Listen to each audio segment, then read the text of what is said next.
We again sincerely apologize for the Pune Management Association, PMA. We both of you, welcome to all of you. She is Samidha Gandhi, Director, Aspire Knowledge and Skills India Private Limited.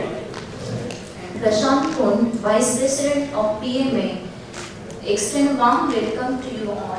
Today we are celebrating 46th Foundation Day of PMA in this event. The theme of this event is Thriving in Chaos. The agenda includes welcome and felicitation of the guests, a panel discussion on future-proofing organizations, and then we are going to have PMA Eminence Award ceremony followed by the dinner. So this is the overall agenda. So let us begin with Prarthana of Shri Ganesh. Shuklam Varadharam Devam Shashi.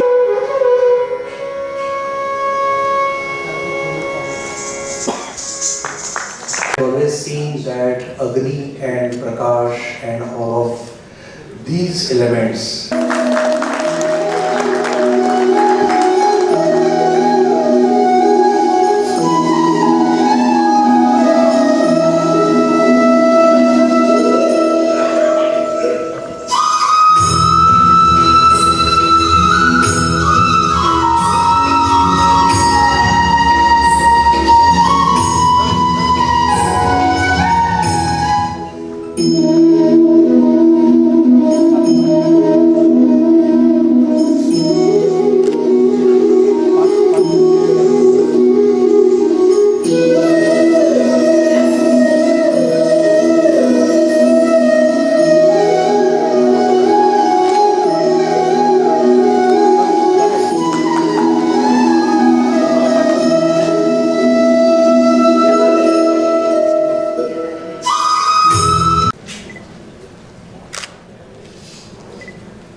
one more.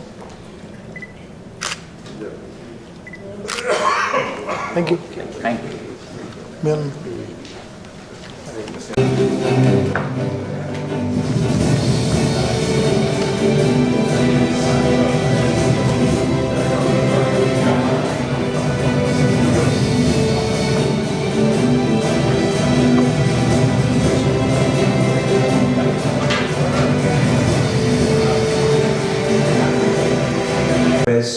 our Vice President, Shri Pradeep Tupe, to deliver his welcome speech. I am pleased to introduce him. Shri Works as a secretary, Arandeshwar Sanstha and Mind Training Foundation. I request Shri Pradeep Tupe sir to deliver his welcome speech.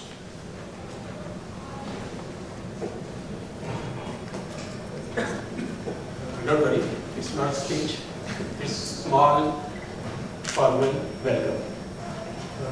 On behalf of Pune Management Association, I extend my warm welcome to all the dignitaries present in the audience, and on behalf of each one of you, every one of you, I extend my warm welcome to the panelists of today, the guests of honor of today, Dr. Anand, Deshpande, Dr. Abhay Jere, Dr. Abhay, and Mr. Prakash Iyer, accompanied by our president, our own president, Mr. Patil. I will not say anything about Pune Management Association because it is coming in the next in the agenda. But let me say a few things which I think you are or you may or may not be aware. We started way back in 1965 informally and formally in 1977.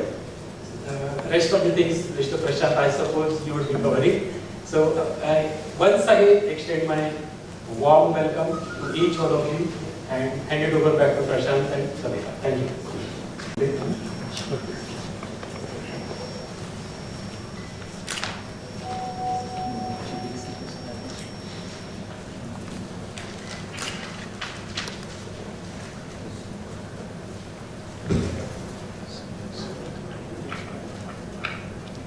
As mentioned earlier, we are going to have panel discussion on future-proofing organizations, and we are lucky to have a panel intellectual for the same.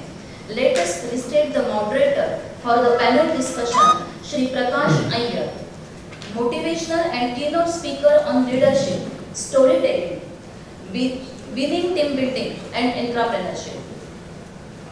He has delivered 100 presentations in over 6 countries across various industries.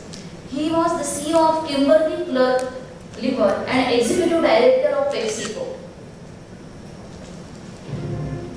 Let us felicitate the moderator. I invite ex-President Dilip Boravke and other PMA office bearers to felicitate him.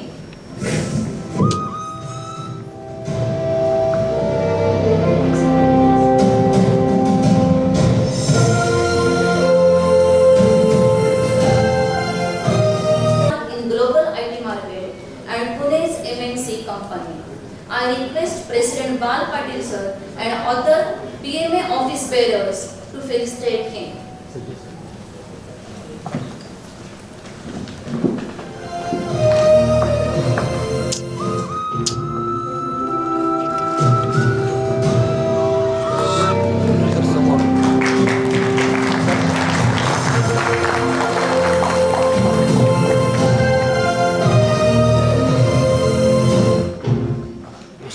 Thank you so much.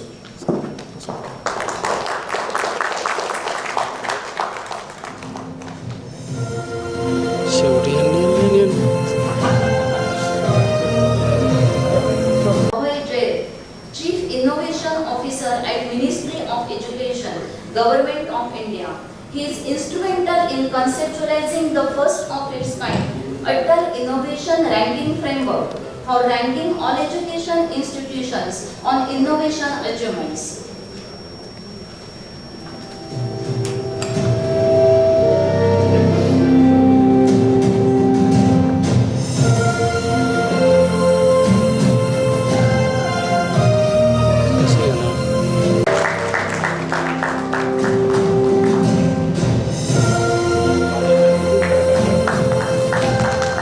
After the panel discussion that we are going to have now. Shri Girish Patwa is founder of EduSkills Training and Development Private Limited and Springtime Maintenance Services Private Limited. And the company is mainly into facility management, and then its major clients include hotels, hospitals and corporate offices. So felicitation of Shri Girish Patwa by Dr. Anand.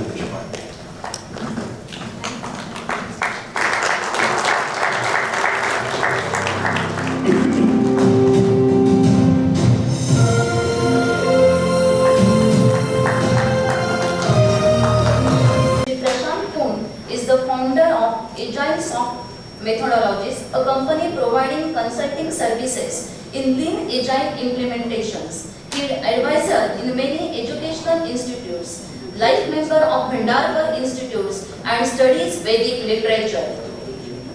I request Prashant Kunsar to present the PMA works.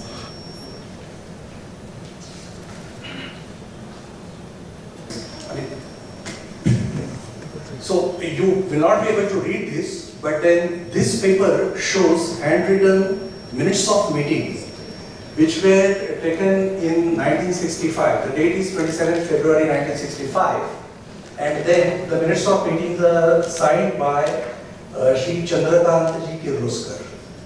And then in the minutes of meetings, one of the items is to shift the PMA office to Bank of Maharashtra.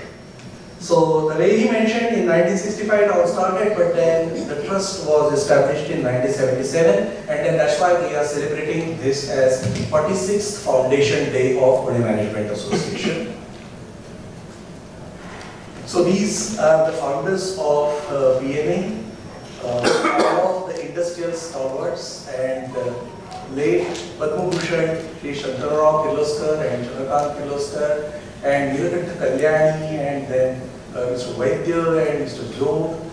So these were the stalwarts who initiated this noble work of supporting the industry. The main objective at that time was to bring in the scientific management to the industry, and then that helped the industry a lot in those days.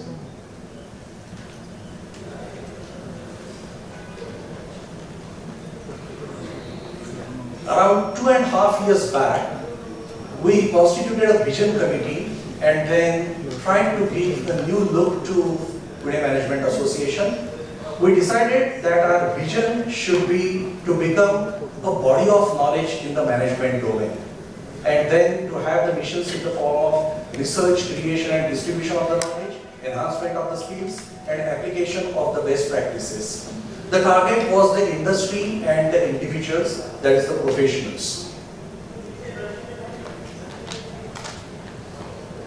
These are a few numbers: 57 years of social services, 45 years of establishment as a trust, 5,000 plus beneficiaries, 125 plus volunteers.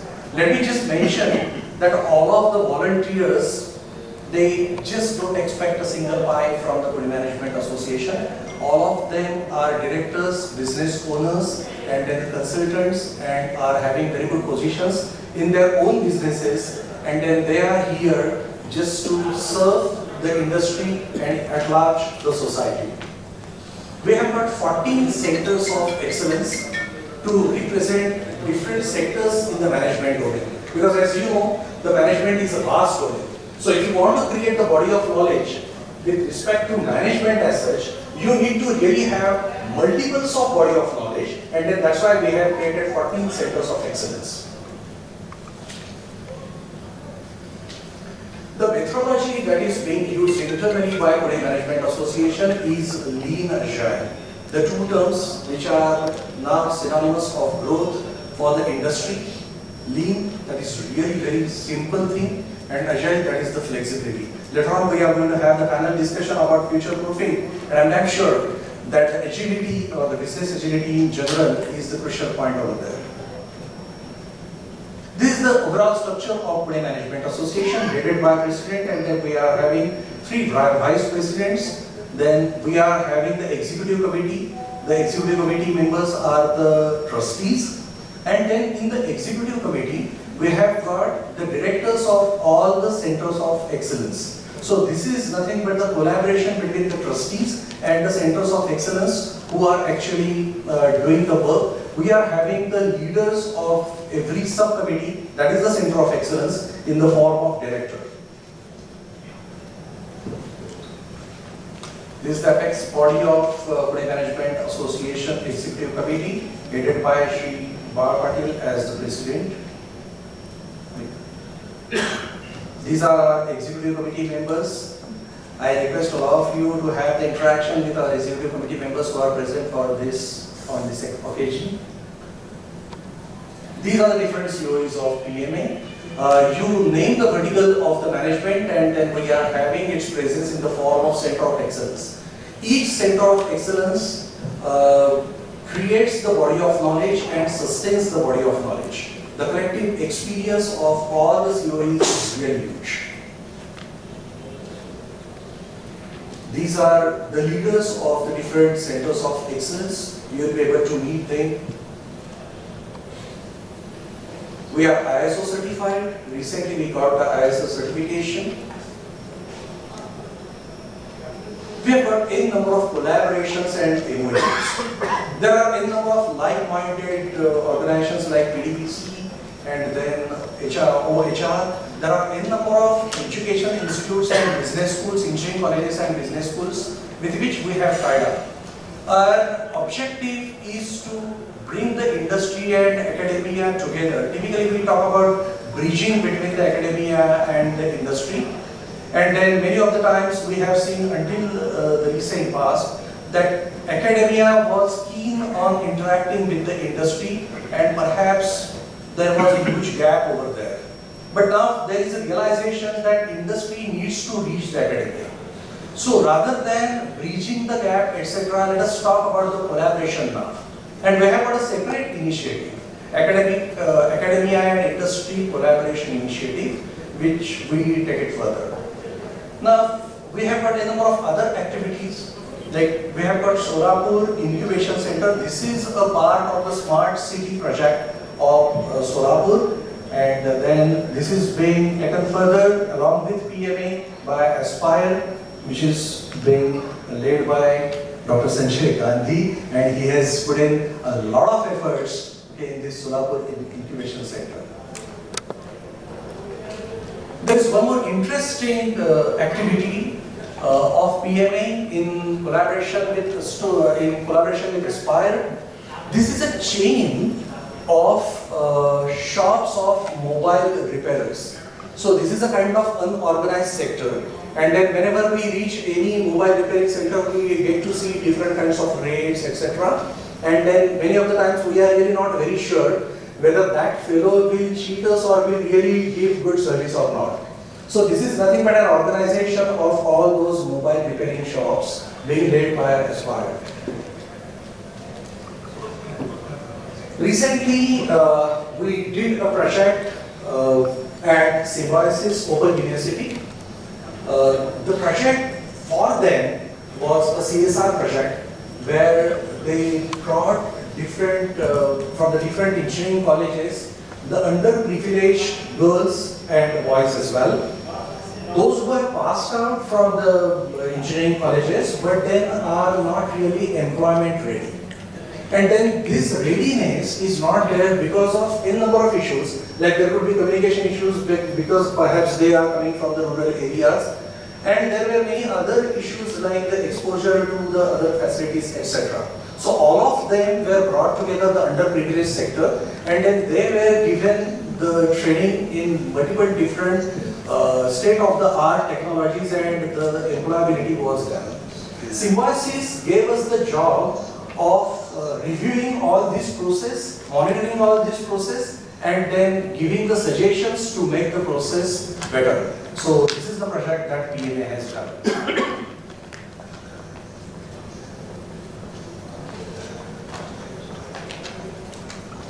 Thank you so much, and then let us take the program further.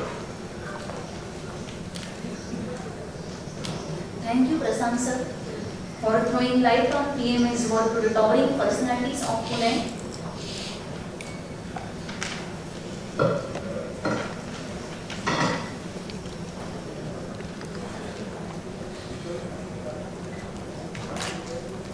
I now invite our President Shri Bal Patil to deliver his presidential address to the gathering. Shri Bal Patil was Joint Director Industries for State Government of Maharashtra. He works as director on the boards of many companies, mentor for many startups and entrepreneurs. He is promoter of Entrepreneurs International. Our President Shri Bal Patil.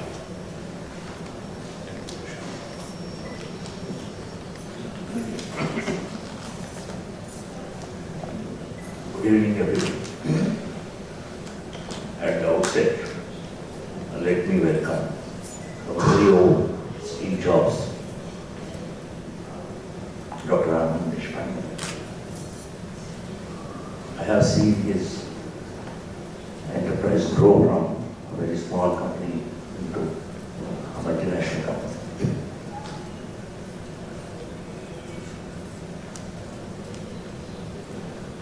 Throughout your career, enrich your posterity with these.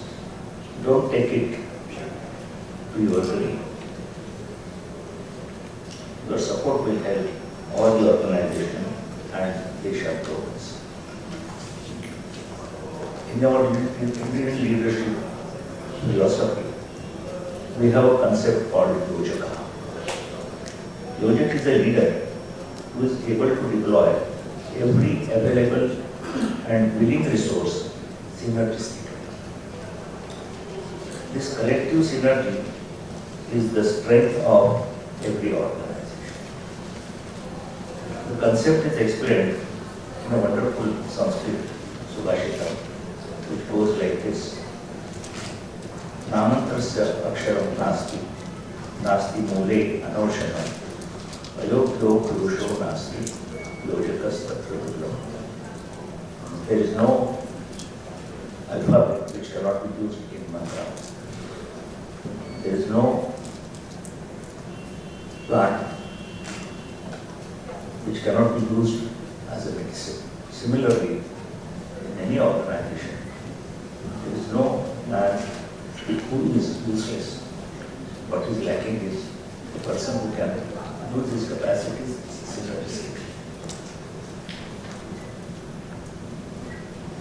Our job is to create such logikas in each organization so that its strength is full and it is able to face the adversity successfully. With this, I end my welcome speech by a universal prayer from our scriptures. Sarve Sukhinah Santu, Sarve Santu Niranyana, Sarve Bhadrani Pashyantu, Ma Kaschit Dukham Apnatu. We wish happiness to you all. Thank you.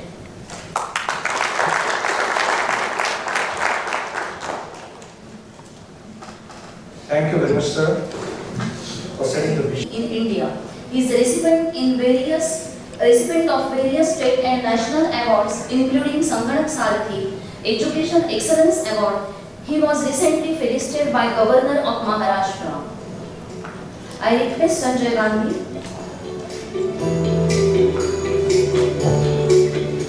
Good evening all. Respected dignitaries on the dais, off the dais, my friends, my colleagues, PMA members in the hall, and the people who are on the live streaming also. So let's all have a splendid evening in this particular beautiful area of Pune city. I'm mentioning it because a lot of people are yet to come only because of traffic jam. Everybody is choked up. My all juries are choked up actually. Our today's PMA Eminence Conference theme is Thriving in Chaos. What actually is, we have discussed and debated a lot of time which theme we should follow at this particular conference and what is required right now, because we connect with a lot of industries, a lot of small scale industries I will say, a lot of entrepreneurs come to PMA. So we always discuss what exactly we should do. If you see Bhosri, MIDC in Pune, PCMC area, you will find 11,000 SSI units ranging from turnover of 25 lakhs to 25 CR. So we talk to them, we find out their issues, sometimes we try to solve certain issues also. So what I will say, what are the discussions or knowledge is going to happen over here will definitely will help us for our mental preparedness to modify one's thoughts at a moment's notice, you can say. We say usually the only easy day was yesterday. Meaning, no matter how great or how well we have performed yesterday, forget about it because yesterday was over.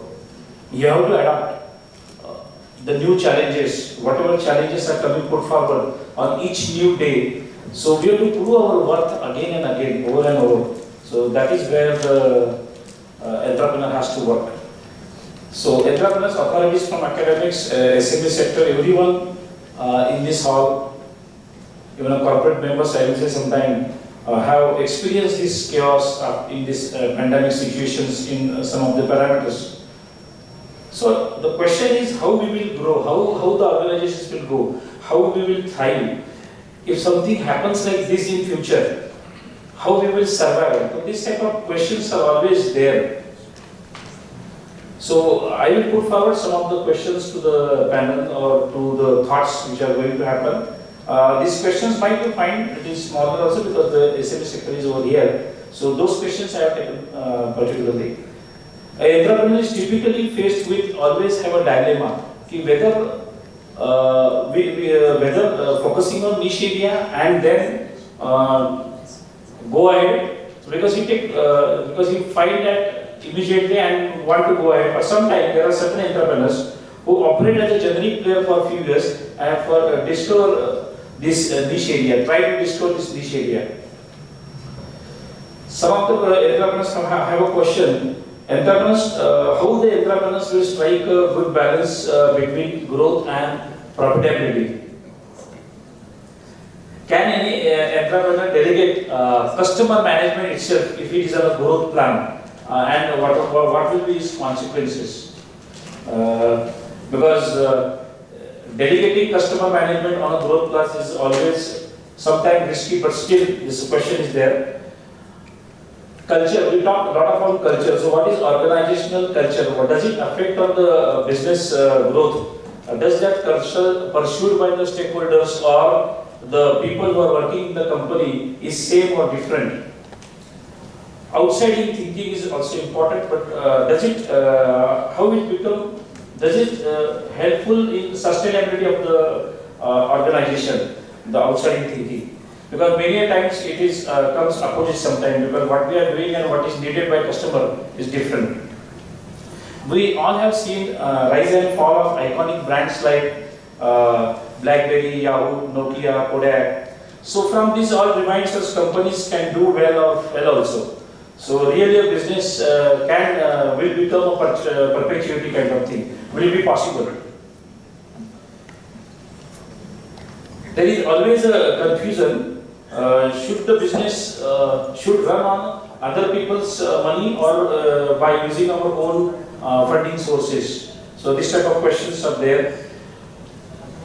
What is we call a true good business? Because sometimes we do not know. We start working, we start so many of years we are working, and sometimes the small entrepreneurs always have a problem ki really is a good business or not. Because it is difficult for him to maintain the company scoreboard, I will say return on net worth, return on capital employed, operating margin, working capital, cash flows. There are certain issues that I guarantee you by these stalwarts and towering personalities will definitely throw lights on all these factors. My entrepreneurship journey has also finished 24 years. This 12 June I will finish 25 years of my journey of entrepreneurship. I struggled a lot because I come from a village and been settled over here after my engineering and fight a lot, but a lot of experiences I have got during this journey. So believe me, ladies and gentlemen, the next Bill Gates will not build operating system. The next Larry Page won't make search engines. The next Mark Zuckerberg won't create a social network. If anyone can copy, if anyone are copying these guys, you aren't learning from them then. That's what I can say. Because today's best practices lead to dead ends. Truly speaking, the best paths are new and untried. Correct me if I'm wrong, I'm just putting those thoughts, whatever I have gone through. No authority can actually prescribe in concrete term what is innovation, because we talk a lot of innovation and all. So connecting those dots to do that innovation, different dots in a different way, out of the box you can say, like connecting maybe internet and these technologies. And we are following right now. So connecting dots, I would say, in a different way is what innovation is. So a lot of references I have taken from Guidepost, which book is authored by my friend Vikrant Vartak. He is representing Mavans. So that remembers me a small, the quote which I like most in that book. Future belongs to those. Future belongs to those who believe in the beauty of their dream. Thank you all of you. Let's move to the panel discussion on future-proofing organizations. I request Shri Prakash Iyer to lead the panel discussion. We are going to have Dr. Anand Deshpande and Dr. Abhay Jere participating in this panel discussion. I request our ex-president Dilip Moraki and present president Shri Bar Patil to take the front seats over here. Yeah, please take the front seats. And we will have the panel discussion over here. I see so many people here. Let me ask a quick question. How many of you run your own business? Okay, that's a lot of people. Second question. How many of you are worried about the future of your business? Okay, the rest of us can go home. No. Okay, how many of you are not worried about the future of your business because you know it won't exist? Yeah, okay. So I think we're talking about, it might look like a reunion of Persistence folks, but it's not that. I think we have two amazing people here, and over the next 30 minutes or so, we're going to try and ask them a few questions around what does it take for us to future-proof our organizations, to make sure we are building organizations that will last, we are building businesses that will endure. I dare say, it's not only about organizations, it's also about us as individuals. What can we do to future-proof ourselves and become people who can thrive in this chaos and get it right for us? So I'm going to start with the man who in many senses could be, the brand ambassador for Pune. If the world was looking for someone to say, this is what made in Pune looks like, right? Superbly successful and yet completely grounded. A hugely successful businessman and yet a very, very good human being. And that's really what Pune is all about. So let's have a round of applause first. Someone who's qualified. Someone who will be an inspiration for all of us. I want to start with you, Dr. Deshpande, and I want to ask you this question. You have an interesting name for your business. Persistent Systems. How did that name come about? Well, it's a technical term actually. So I work in the data related areas. And systems that are persistent are those that reside on the disk. So that's why we started, when we were starting out the business, we were looking at data related systems, and that's how the name Persistent came about. Okay. And since it has other connotations, of course, this was more appealing. Sure. So that's really how it was. And has it happened that you felt that persistence has been one of the things that's contributed to the growth of this business? No, absolutely. I think persistence, in my opinion, and there's enough quotes on this particular topic, specifically that nothing is as important as persistence. And when you look at the future or resilience of companies, so it's not about, as I say, it's not about intelligence, it's not about your ability, hard work. It's really being persistent. And being persistent basically means coming back the next day. Sure. And still being there. Sure. So no, absolutely, it's been a part of what we have to do. And that's such a great thought, right? Which is to say that just the ability to come back the next day, no matter what has happened, just the ability to come back the next day and say, I'm here to fight one more day, can often mean the difference between being successful and also right. And I like the second word in your name, which is systems. I think that's the other thing that's perhaps very important to build a future, right? Which is to say that it's not that you have this one great idea and things will happen, as much as saying, is there a process, are there systems in place that will help you to navigate chaos? Is that being another part of your success?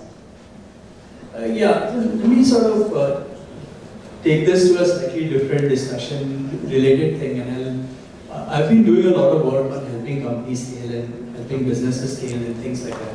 And I'll give you one point of view on how this business growth looks like, and would love to get your thoughts on it, because you are really an expert in many of these things. And by the way, if you haven't, you should see some of his books, including the about leadership stories and a bunch of other things. So it's not me. You're not the only one who can ask questions. So I'm going to ask you. So this will be more interesting to have a conversation.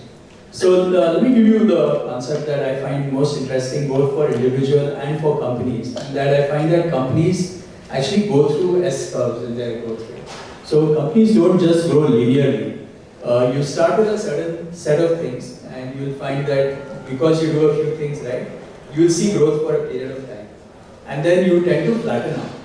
And then you have to find that next growth curve in a sense, so second S and the third S and the fourth S. And at every S, what you need to do is actually very different from what you need to do in the previous and the next S. So one of the things that I find, which is something very interesting and for people to realize, is that what may be right for a very large company may not be very right for a very small business. So at every stage in your business, you have to think about things differently and do different kinds of things as well.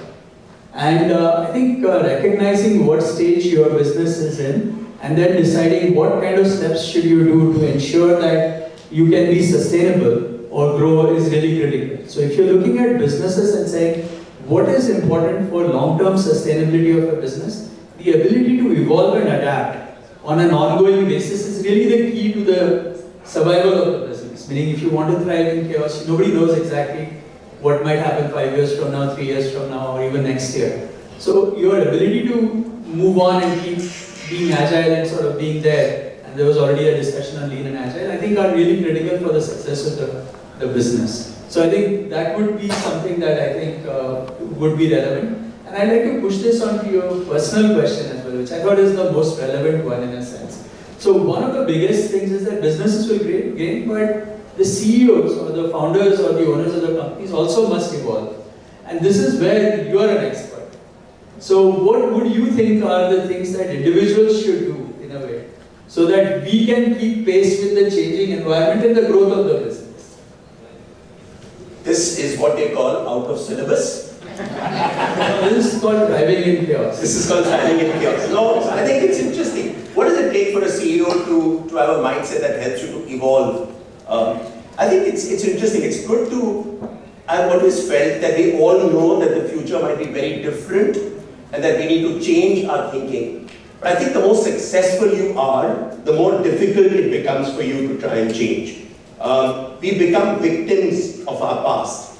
We start to think we can do no wrong. We start to think, oh, it worked for me yesterday, so it must work for me again tomorrow. And I think, Sanjay Gandhi, when he spoke about businesses that have become history, and everyone likes to talk about Kodak and say, what were they thinking? They had the technology for digital, and yet they stayed with films and cameras. What were they thinking? The truth is, it's not about Kodak, it's about all of us. If you are Kodak, you tend to think, wow, what a good business I have, I make so much money. Where this innovation and all is for the birds, it will come later, it's not going to affect my business. And I think that is a challenge that entrepreneurs and CEOs have. I think we underestimate the speed of change when we have a vested interest in the status quo. We like to believe, aisa hi rahega, my business will thrive. So if you are Blockbuster, you think, arey, people need entertainment, they will keep watching videos at home. We don't think there's a need to change.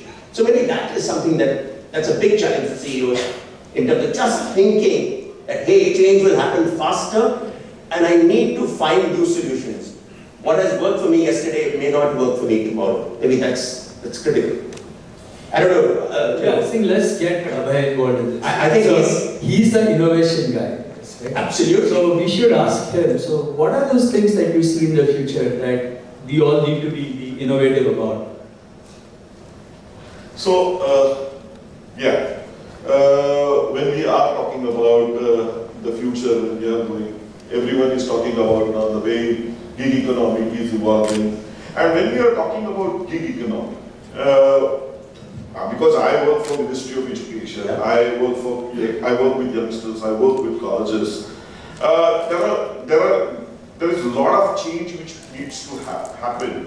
The way we actually teach our youngsters, the way we actually groom our youngsters. For example, I will tell you, currently we have more than 50,000 plus higher educational institutes in this country.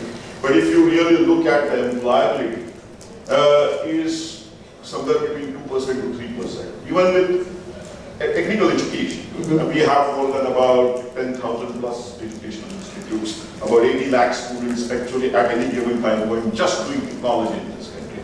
But again, the employability is pretty low. And the reason why it is very low is because of the problem solving abilities. So currently, the education system, which is more focused on rote learning and swallow and vomit kind of a thing, really needs to move towards problem solving. And that's we really need to teach. And eventually, once our youngsters know how to identify a problem and how to solve it using futuristic technologies or emerging technologies, then they will become far more, what we can say, dynamic. They will become far more adaptive, what we can say, ready for change. For example, I will give you a small example. Recently, Stanford did a study for us, and we compared our engineers, and it actually involved engineers from even prestigious institutes like IIT also, with engineers from China and Russia. And we saw that the problem-solving ability of our engineers is far, far below par. As compared to the Chinese and Russians, So we have taken a lot of, now we are making a lot of changes also because of that in syllabus. But if you really have to make organizations or youngsters future-proof, right?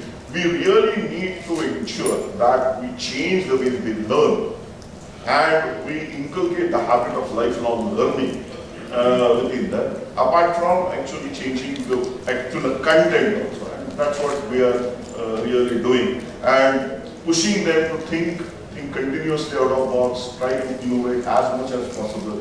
And we are trying to give an idea through ministry saying that let's not chase marks and grades and academics, but let's start chasing ideas. And now, to some extent, things have started changing, but it's a mindset change which needs to happen. It's going to take a lot of time, but yes, we are on the right track, that's what we do. So tell me, as people who might be running businesses and parents, what are some of the things that let's say all of us in this audience can do to actually make that change happen, where the focus shifts from grades and educational qualifications and which institute did you go to actually saying, do I become a problem solver? Am I willing to take a risk? Am I willing to go out and change the world? What can we do to make that change? So, we need to have interventions at multiple levels. First, what we have realized is that more than kids, parents are in race. They may be from education, they may be from a normal service background, or they may be from industry background. At the end of the day, many of them are pushing their kids to do JEE, and they get into that kind of a. But what we have realized now is that together we need to engage with a lot of these educational institutions, because if you really look at the faculty in the educational institute, they are still pushing students to get into these grades and marks. So, for example, if you ask an educational institute that what are your achievements, the first thing they will talk about, if it is a college, they will talk about their placement ratio. They will talk about how many got first grade or distinction or something or that. If you go to schools, they will talk about 100% result and so on and so forth. But you will hardly find institutions talking about really great ideas. So together, as parents, as society, we really need to engage with these institutions. We really need to engage with these institutions and actually push them to change that format and explore how we can. So for example, now we came up with a National Innovation and Startup Policy for faculty and students, where we are pushing, we are actually giving very concrete guidelines that if institutions or if faculty members, if students need to do startups or actually get into it, what kind of model they should follow. What should be the equity sharing model? What should be the revenue sharing model? What should be the IP management model? And so on and so forth. But what we realized is that still when we are unshackling these faculty members, there is huge external force also, and which is coming from the society to actually again push these youngsters into that normal race of going for jobs or actually. So this is, as I said, this is going to be a mindset change which has to happen. I think it's, and I don't know if you agree, but I think that change is beginning to happen. And if you see something like a Shark Tank, which has suddenly become an Indian thing, you suddenly find that apart from asking homework they're also talking about how much equity, how do I sell a business, what does this mean, and I think the whole conversation around enterprise is changing. How did it start? I know, so for someone like you, at 1990, which is when I think Persistence got started, you're this successful, doing well for yourself. Switching to enterprise, how did that actually happen? No, I think there are two parts of how it happened. So one was, I was in a very pushy job and I felt that it was so pushy, so I had to do something different. The second part of it was that I was planning to come back to India and I wanted to be here. And that also motivated me to do something that was my own. So those three things basically got things going. And sometimes, as they say, it's if you're at the right place at the right time, good things happen.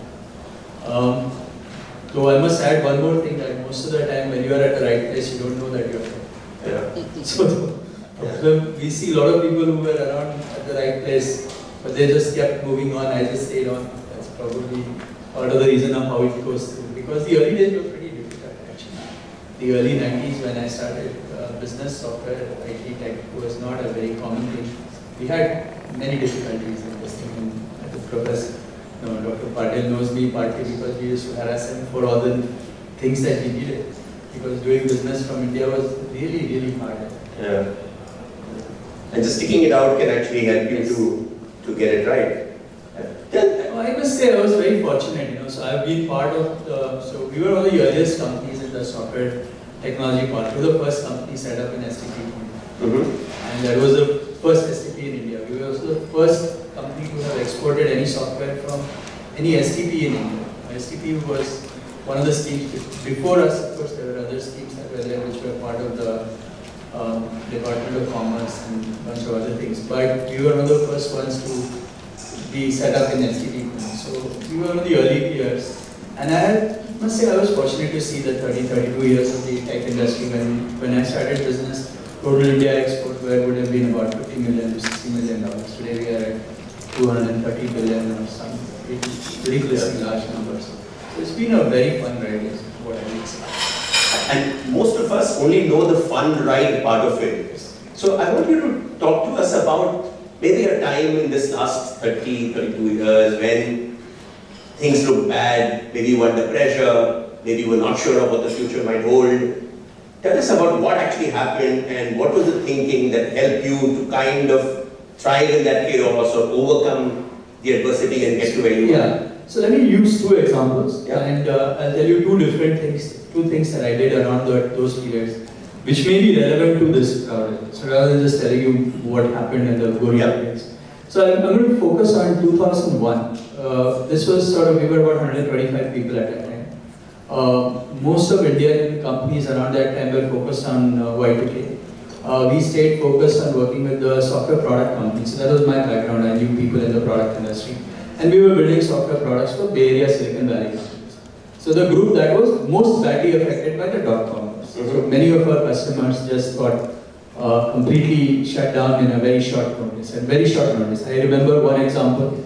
So I met a company in Palo Alto on Friday evening, saying we're going to start some work on Monday and all that. And he said, we have a board meeting on Monday, why don't you come just after the board meeting, I'll introduce you to the board members and we'll get started. They had raised $300 million, some ridiculously large amounts of money by then. And on Monday morning when I went there, everybody was feeling, it was a pretty sad situation out there, and VCs had decided that there was no point in spending the money, let's just take the money out, and they shut the company down within 24 hours. Wow.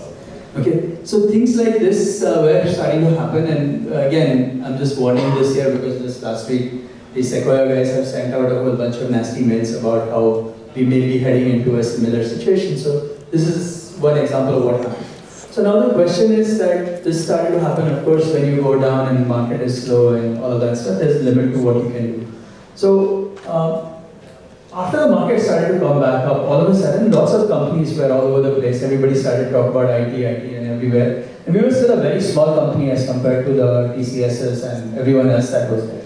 But we had to survive. So one thing that we did specifically, which I would like to share with you also, that may be something you can deploy, is we decided that we will not do IT, we will do software. So it's not terribly different, but we started to differentiate ourselves from people who were building IT solutions as against those who were building outsourced product development. So we created a category around product development and said we specialize in outsourced product development. Everyone else does IT. And we could find very easily the difference between how product development works as compared to IT services. And we sort of harped on that differentiation, said we are unique, we are different. We basically shortened our market in some sense. Our market could have been whatever billions of dollars. By speaking just product development, we narrowed the focus. But we were very focused about what we were doing. And that helped us a lot. So what I have found in general is especially, and we started to claim leadership in that box. There weren't that many companies doing that kind of work. And every large company that did this kind of work was doing that as one of their many countries that they did. But we were 100% focused on product development, and that sort of helped us be very unique and differentiated, and that really helped in the growth of the company.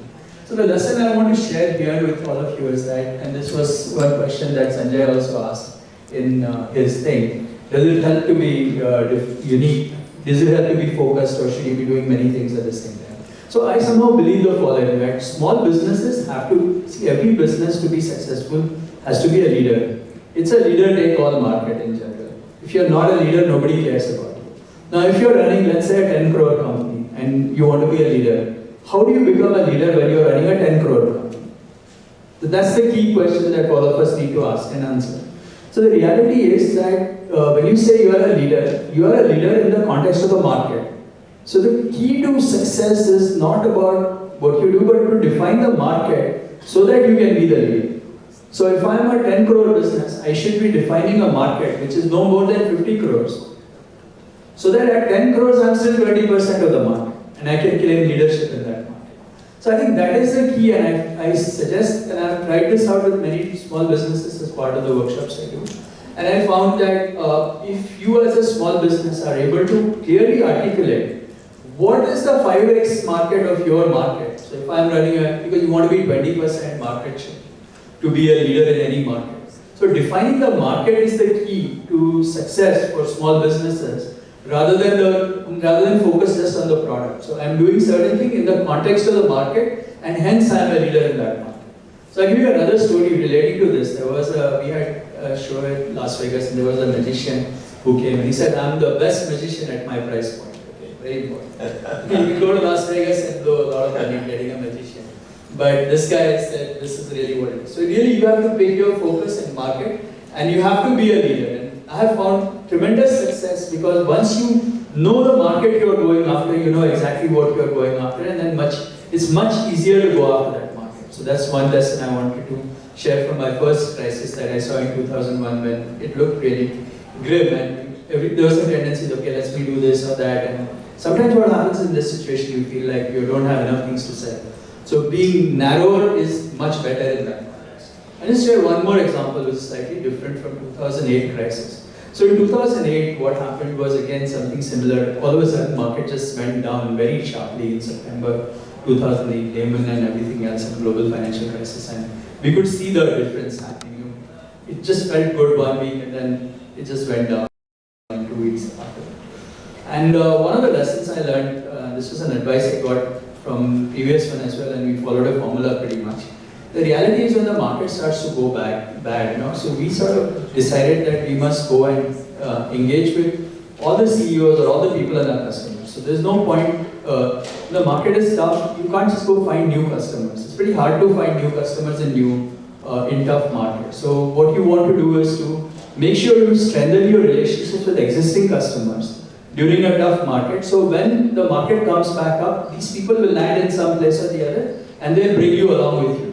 So we saw tremendous growth in the business from 2009 onwards and further on, because we did not let any customer down, and we did not sort of run away from the customers. So a lot of times what happens is that when you find the market is down, nobody's going to give you business, people move on, look for new customers. We did not do that. We actually went back to the same customers and stayed engaged with them. And during that period, I met 150 different CEOs of customers of ours. And it was a very enlightening experience. So I highly encourage you to see a good reason to go meet CEOs of customers and see how you can stay in touch with them. Even if you are selling things that the CEO doesn't buy. Now this is easier said than done, but maybe you have some ideas on that. But we can, let's see, this is something that I found very interesting during those two crisis moments that I got. No, I think this is as good a masterclass as you'll get on what does it take to get a business, right? And I think this whole idea of staying focused, of being differentiated, I think if you try and do what everyone else is doing, you probably get there and the prize is already taken, somebody else has taken it and gone. I think the other trap a lot of businesses fall into, perhaps due to pressures from investors, is this whole idea of trying to show that my total addressable market is very large. So you'd rather, to take his example, if you're a 10 crore business, you'd rather say, I'm not 10 out of 50, but I'm now 11 out of 500. Or now I've become 12 out of 1,000, because you think that the opportunity is large. And I think that makes you start chasing small stuff, not seeing yourself as a leader. So maybe there's an interesting one here. Correct. So similar, the story of that is that if you're chasing 2 rabbits, you catch none. So if you want to catch the rabbit, you got to go after one. Okay? And that's really the key to small business success. And I've been doing these workshops now across for many years. And I found this one single thing about being very clear about understanding the market in which you are playing. So don't just define your product where you can be a leader in the context of the market. So define the market where your product is the leader. And then you can very quickly understand where you stand and do you have a chance and how big a market you are in and how do you work at that. So I found that to be very useful. Is there a danger here that you tend to kind of narrow the opportunity and fool yourself? You know, I remember there was a time when I should be selling soap and detergents and we were selling Surf. And there was this other brand that came up and we would dismiss it, you know, because we said that's not competition for us, that is being used for, you know, washing vessels at the floor. And we will get market research reports to say, oh, you know, we are market leaders amongst Gujarati women in South Bombay. So suddenly you look like you're a market leader, but actually saying, hang on, we're selling across the country and aren't you missing an opportunity there? So is that a danger of saying, dismiss Nirma and think that you're very good at Surf, which may not be the good thing to do? Yeah, you are absolutely right. From the large company point of view, what you're saying is the way it is. But the reality is that only reason Nirma was successful is because they didn't go after the entire Surf market. They picked the Guju ladies and cheap products or whatever else they did. So they defined their market very carefully and then they started to get to 20, 25, 30, 40% in that market space, still not in the large market. Yeah. And once you get to a point where you are 30, 35%, then you find a way to expand the market. So as I said before, right, and I say this again, is that companies go through S-curves. What strategies work for the small businesses actually are different from what works for, if I'm a Hindustan Lever or a, Procter & Gamble or whatever else, right? Or a General Electric for that matter. So the reality is that when you are a small business, what works is very different. Leadership is still a constant thing, but realistically, if I run a 10 crore business and I want to be a leader, I cannot compare myself to,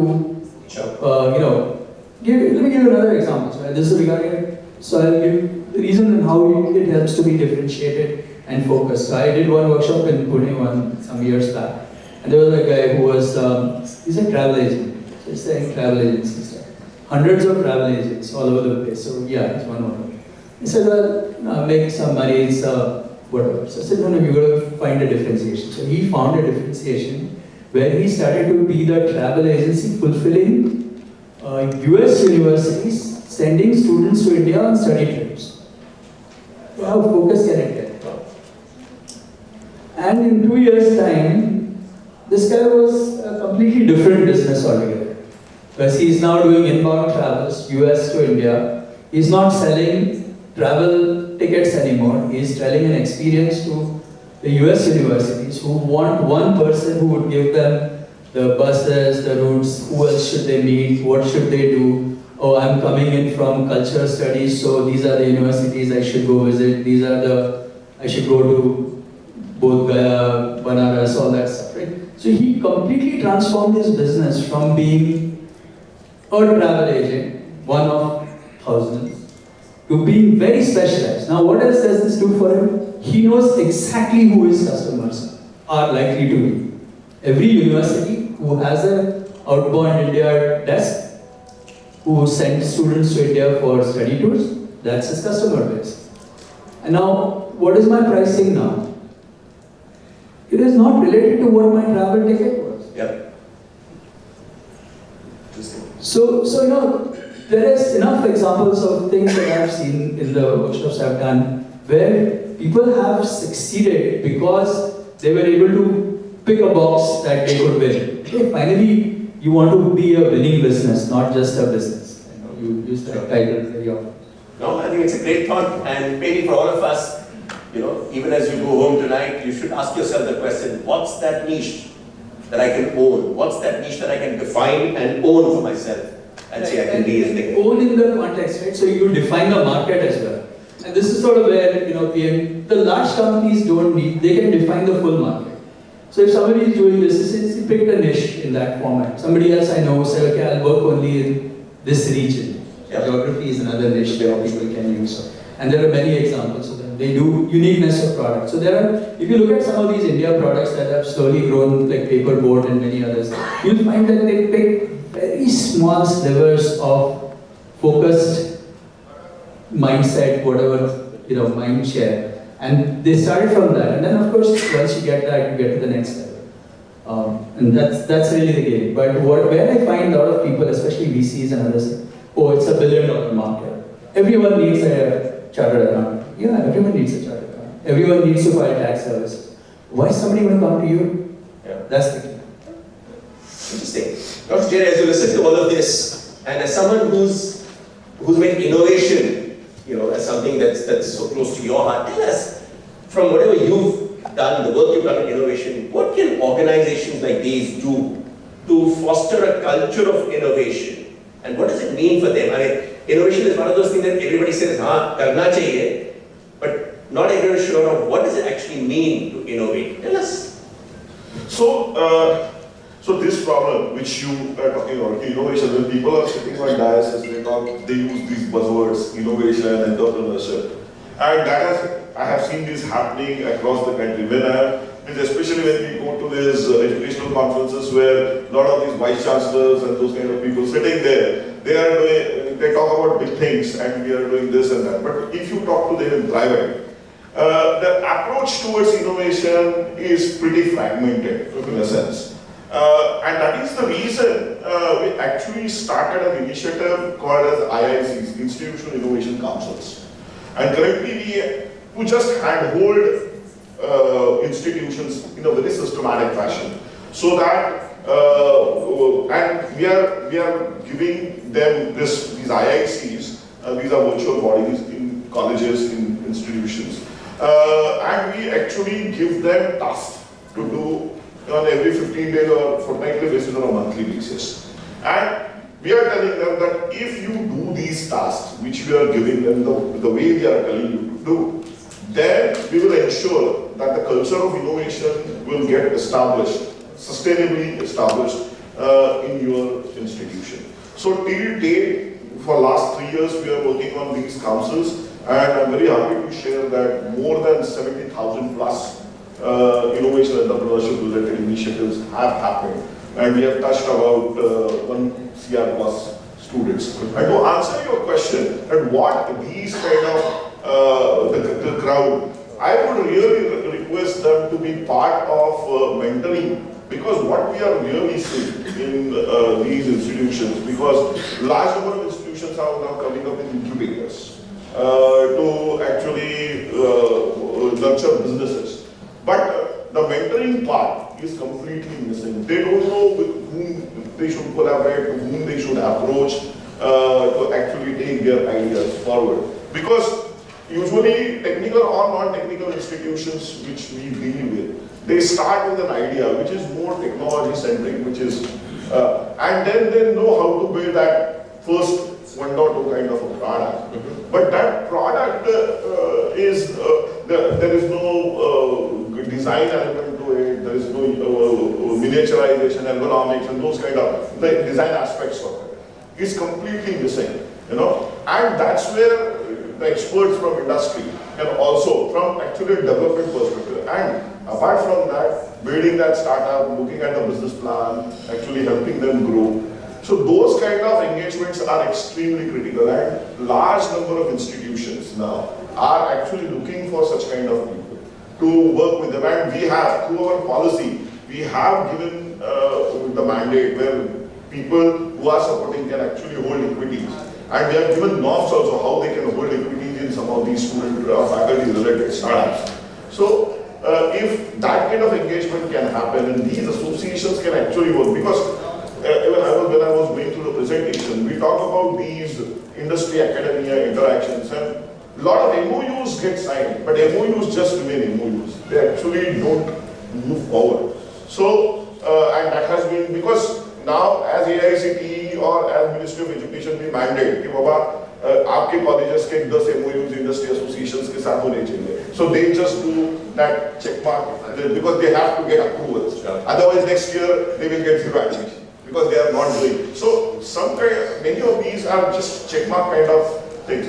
But as I said, those deeper engagements, and it's very difficult for you people to just go and engage also. So we are also from our ministry and from AICT, we are pushing colleges to be more open-minded, to engage. So let's get that. There's a gentleman sitting over here who likes what you're saying, wants to be a mentor. Right. What can you do tomorrow morning to get started? So that's what I'm saying. So rather than coming to the ministry, because we are... Nobody wants to come to the ministry. Yeah. So we are an enabler, just an enabler. Okay. But we, even in Pune, if you really see, I think we have around 30, 40 organizations who have IICs. You know, we have details of those IICs which are there. You can just go and approach and be part of those IICs. Sure. And actually, because these IICs become very, very critical, because every month they have to do some activity. So they actually get engaged. They actually get connected with students and faculty members, nurture their projects, nurture their ideas, take it forward. So that's what we are assuring. When you talk about innovation, is there a fear of what if it goes wrong? Or a fear that, you know, I have something which is working? Fear of failure. So people don't try to innovate because they're scared that it might go wrong. Right. So is that something, is there some way to kind of overcome that? Yes. So, yes, youngsters are less fearful of failures. Because it's papa's money. Yes. So I will tell you, we are actually, we are doing a very interesting initiative. So what we have realized is that large number of youngsters comes to us when we talk that, sir, we would like to do startups. We are very keen on actually trying our idea. But our parents are not allowing it. Or our boyfriends or girlfriends, they are against it. And they want, why you want to get into this rigmarole? And you know, Anand is you know what he has gone through when he was setting up this startup. So, setting up a startup or working on it is a 48 hours job a day, Sure. in a sense. So, we said we have to do something about it. And we came up with a very innovative program called as MBA in Innovation, Entrepreneurship and Venture Development. We have to call it an MBA because it's a convention so people understand. But it's not a classroom-based program. It's an incubator-based program. So, what we started doing was that we told youngsters who are interested in pursuing their startups that please join this program in groups or as teams also, if possible. And under garb of that MBA, you actually pursue your entrepreneurship. You work on your ideas. Because it's an incubator, the classroom component is 25%, 30%. So, your parents can tell others that my beta MBA kar raha hai, or my boyfriend, girlfriend MBA kar raha hai, but and that actually, what you can say, it reduces your risk also, because if you are under guidance, a systematic guidance for 2 years, then there is a ray of hope that you may emerge as an entrepreneur or actually walk on the path. If you realize that you are going to fail, then at least you learn the entrepreneurial skills which are there. And currently we have given, so we are doing it as a pilot, it's a completely innovative program. We are doing it as pilot in 21 institutions currently. And we started with 4 institutions and now we are at 21 institutions. And the output which we have seen from these 4 institutions is pretty good. It's pretty good. It's very, very encouraging. Sure. I'm sure there are some questions in the audience, and before I get to the questions from the audience, maybe a set of quick, let's call it rapid fire kind of question. I'll just ask both of you the same question. You can give us an answer. Whoever wants to go first. So, if you're an entrepreneur today, what is one thing you must not do? Chase the VCs. Don't chase VCs. Yeah. What you should not do. Yeah. I think, be rigid. We have to be constantly Be agile, be adaptive. Adaptive, evolving. Don't be rigid. Yeah. Okay, great stuff. Good advice. What's the best advice you've got in your life? It's a hard one because I got lots of advice from Mr. That should be easy then. Just pick whatever comes to your mind. Maybe a couple of pieces of advice. No, so basically, overall, should I say that best advice has been to just keep doing things. So a lot of times you get into trouble and you find things don't go right, but sort of being persistent has been something that has kept coming back from different people as well.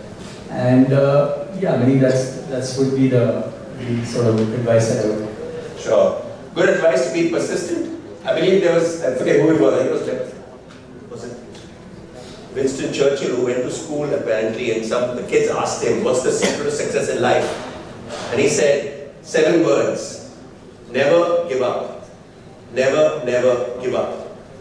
And I think persistence clearly has its value. What's the message to you?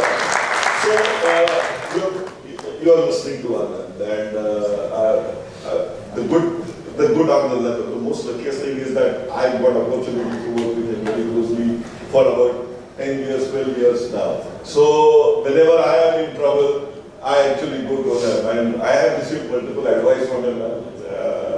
But what I really learned from him and a few others is that how to think big. You know, that has to really.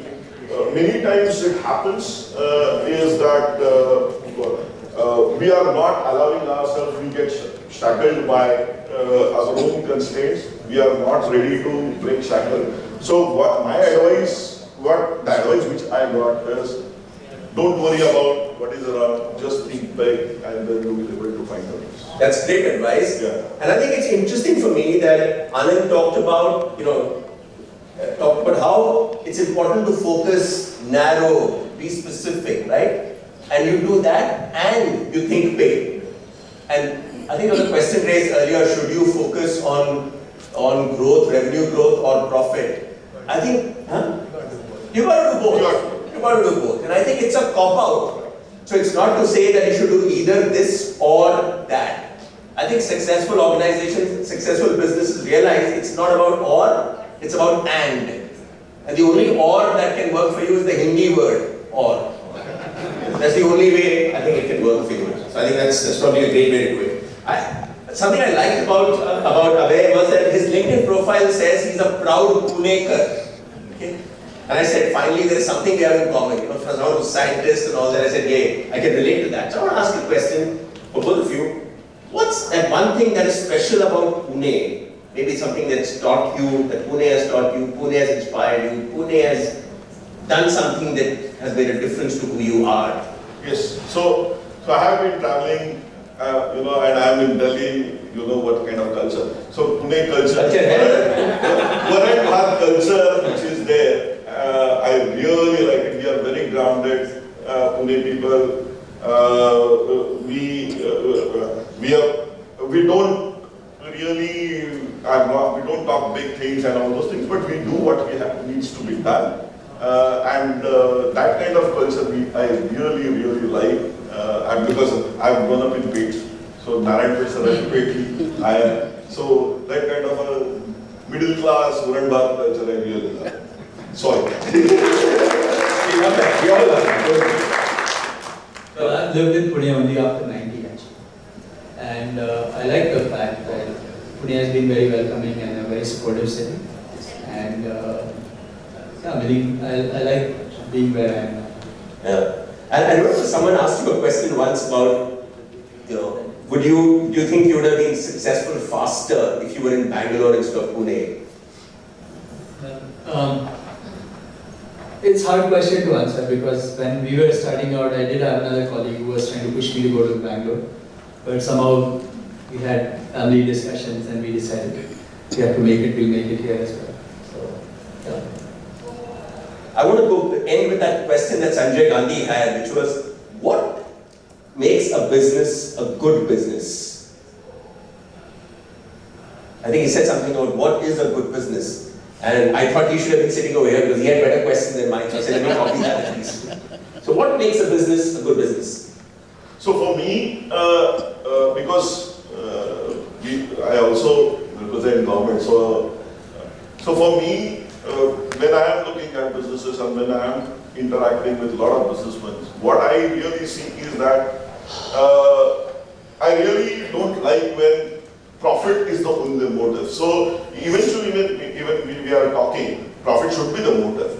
But ethics and spirituality spirituality. So internally, when we are talking to youngsters also, so how we can actually combine spirituality with businesses. So that is what we are also talking to a lot of these youngsters to actually push them aside from or make them aware the way our culture was based on Indian ethos, and where spirituality got ingrained in every aspect of our life, and that has to also be part of our businesses. So if we can actually do that, I'm not talking just ethics, I'm talking about spirituality. It's far beyond ethics, you know. So that we have to really look into. A lot of businesses might say spirituality is easier than ethics, but we'll come to that separately.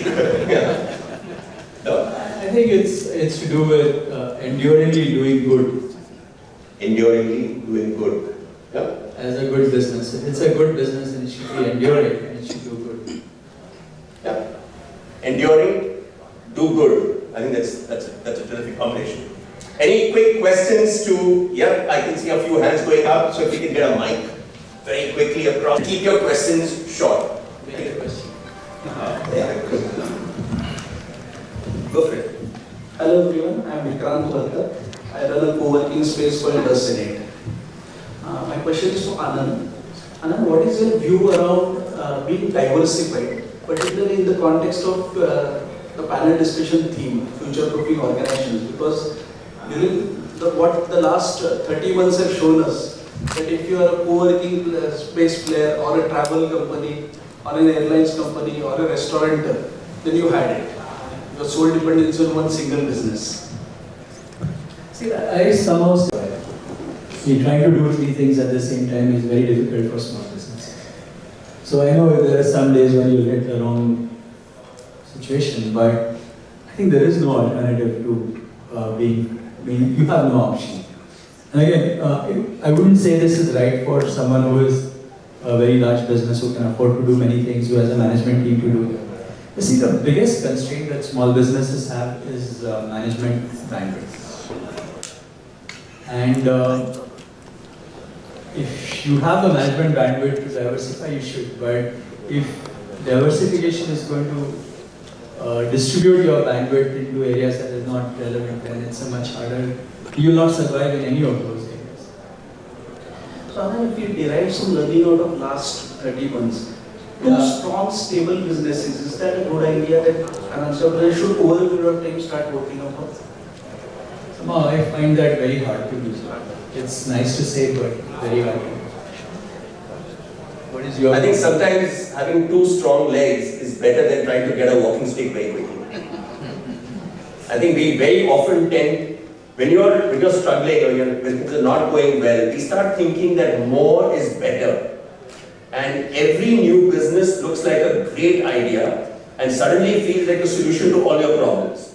Whereas the reality is that you might be better off focusing on what you have.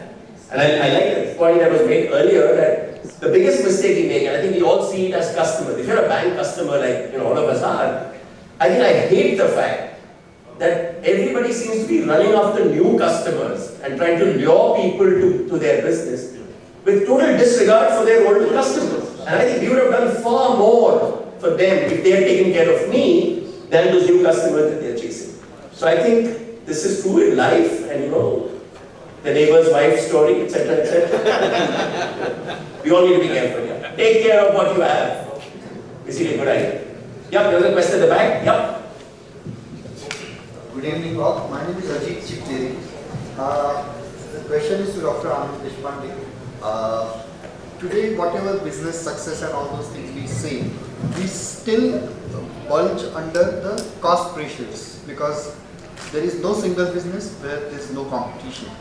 And then coming from an operations background, I always hear from the sales guy, "Arey, मेरे को अच्छी cost नहीं दी मेरे management," and then I lost the business. So under today's situation, how do we handle it? I know that it's not a single answer reply, but then a general tips onto that. I think I mentioned some of the same basic. See, the thing is, market is willing to pay for leaders for providing unique services. So as long as you are selling unique services in a leadership market, you have a chance of charging more. if you're selling commodity services in the context of whatever your cost plus, you are always going to have cost pressure. So the key is to build services or build products or build solutions that are unique, differentiated, and can be sold as a value-based product rather than a cost-based product. Thank you. Yep. Hello sir, my name is Bhagesh Prabhakar. Working as an enterprise agile coach. I'm still not a businessman. Most of us over here are there, still sitting on the fence looking for opportunity. Having said that, I have a question to Anand sir as well as Abhay sir as well. So Anand sir, firstly, being a small entrepreneur and also kind of a disruptive world what we are carrying out, how do you see the individual small operation should be resilient to the changing world? Are there anything in particular, of course the plan B part which has been called out by Iyer sir, but is there any other qualities which one should bear to remain resilient and address to the changing world? And second question over here, you talked about changing the curriculum around problem solving for technology advancement, but are there any directions which are getting put on how to identify the problem in a better way? So that problem solving, of course, most of us are more or less jugadu. So we typically try to find out the solution or the alternative, but is there any focus coming on how to identify a problem which could be of good nature, maybe commercial or otherwise? Thank you. Yeah. Okay. So, when we are looking at problem solving, so there are multiple initiatives which we do to sensitize our youngsters towards problems which need to be solved. The simple thing which we do is, for example, a lot of hackathons which we are doing. For example, Smart India Hackathon which we do now, it has become world's biggest hackathon. We actually started, me and Anand working together, and we said, okay, now let's take it. So what we do there is that we go to about 50 plus government departments. And we tell them, let's list out the top 10 problems which you face. Okay? So we go from ISRO to DRDO to Ministry of Social Justice, Welfare, everywhere we go, Ministry of Defense. Okay? And we identify about 500, 600, 700 problem statements which are there. So one problem statement would have multiple dimensions to it also. And we actually use it for challenging students. Apart from that, as I was talking about this innovation councils which we are actually doing, we are promoting the students of colleges to get engaged. I mean, one of the aspects built into that handholding is that they need to visit maybe a 300-bed hospital or a power plant or an agricultural university and sit there for 2 days, actually just identify and observe the processes. And they have to write down the problems, come back and actually prioritize those problems. So we have actually laid down a very systematic roadmap on what should be done and how it should be taken forward. Okay, so because of that, we have started getting a lot of innovative ideas around. Some are good, some are really very bad, some are just copy kind of. But yes, we have started getting good projects, and in last 3 years, 3.5 years, I can say, from educational institutes, we have registered more than 4,000 startups, which are there. So, in 2016, we had about 700 startups, and now we have 65,000 startups. Okay, a lot of them are going to fail, and so on and so forth. But still, that process has started. And why we have so many startups? Because youngsters have started looking at problems. And in country like India, there are zillions of problems, which need to be really solved and which really don't require rocket science kind of solutions. So you just need to point youngsters or help them navigate towards them, and they will be able to do it. Regarding your other question, see, the reality is that those who are most adaptable to change are the ones who are going to thrive in chaotic situations. So individuals as well need to be constantly learning so that you know what is new and different, so you are ready for the change that might happen. So I think the key to success for each one of us, whether we are entrepreneurs or individuals working in companies, is how fast and how capable, how effectively are we able to continuously learn. So with due regards to my friend from Ministry of Education, there is nothing that he can teach now which is going to last 10 years from now, because nobody knows what's going to come. So who's going to survive is those who are able to figure out what is happening currently and have the ability to learn very effectively so that they can adapt to change that might happen. So reality is that all of us need to be continuously learning, and these events are good ways to learn. And I would like to just say that I'm grateful for you inviting me here. It's been a pleasure meeting Prakash. I have of course read his books and seen his books, and I never met him actually. So this is a really good occasion. Thanks PMA for inviting me here, and thank you Prakash for a very engaging conversation. I should be saying. Thank you. Yeah, both of us should say that. Thank you. Thank you so much, and I think let's have a round of applause for your I just want to end with one last thought as I listen to both of them. I think there's innovation and there's persistence. I genuinely like this idea of saying that if you really want to future-proof your business, don't bother about plan B. I think plan B is overhyped. This whole thing about saying, agar ye ho gaya to kya karoge, and therefore being prepared for a plan B, I think it's overhyped. What that does to you is, if you have a plan B, you very quickly give up on plan A. At the first hint of trouble, you jump plan A and you suddenly start chasing the shiny new plan B. And when that doesn't work, no problem, you can pull out a plan C. I think that's what gets us wrong. But if you can stick to plan A and you tell yourself, no matter what, I will work to make it happen. So to his point about chase one rabbit, don't try and catch two, catch one first. And if you find you can't catch the rabbit, change your tactics. Don't change your rabbit. Thank you very much.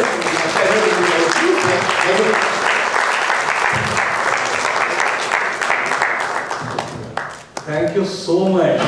Great panelists. This is what happens when you have got a best-selling author, okay, of secret leadership, then a person from innovation, and a person of the organization where persistence, growth, and organization culture are put together.